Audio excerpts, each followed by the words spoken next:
welcome. So this is G4. Great work. We came across a problem straight away. We're looking at questions. We are going to look at 4 tenses of the English language. Present simple, past simple, present continuous and past continuous. And we are going to look at why we use these tenses and understand the structure. Here is the structure. We have a question word, what, when, why, how often, how much. It's going to be here. We have the auxiliary verb, which I'm going to talk about in a minute, the subject of the sentence, and then the main verb. So, we had this as our first problem question. What does dateline mean?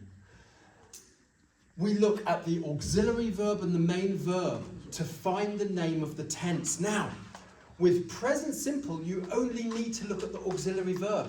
As soon as you see the auxiliary verb do, or does, or don't, or doesn't, here's does, here's doesn't, we know that it's present simple language. But it's nice to check the main verb. The reason to check the main verb is to make sure that the main verb is always infinitive, always present simple first person. Doesn't matter if it's present simple or past simple, the main verb has to be present simple first person. So that's the answer to these ones, present simple language. Now this one here's got the auxiliary verb do, but it's in the past. Did and didn't. As soon as we see the auxiliary verb do in the past, did or didn't, the main verb is always going to be infinitive and the language is always going to be past simple. The tense is the past simple language. So here we've got when did it start, past simple, making sure that even though it's in the past, the main verb stays present simple first person. It's really important.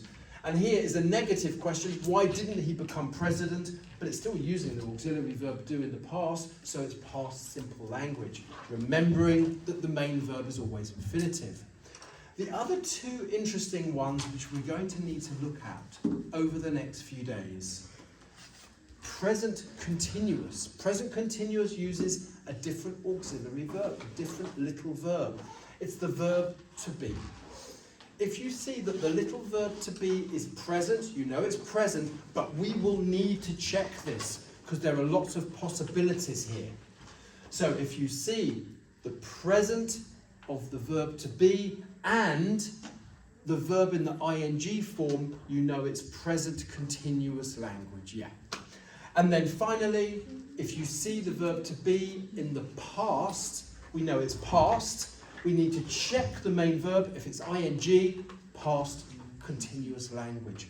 This is what our focus is going to be for the next 4 days. Thank you.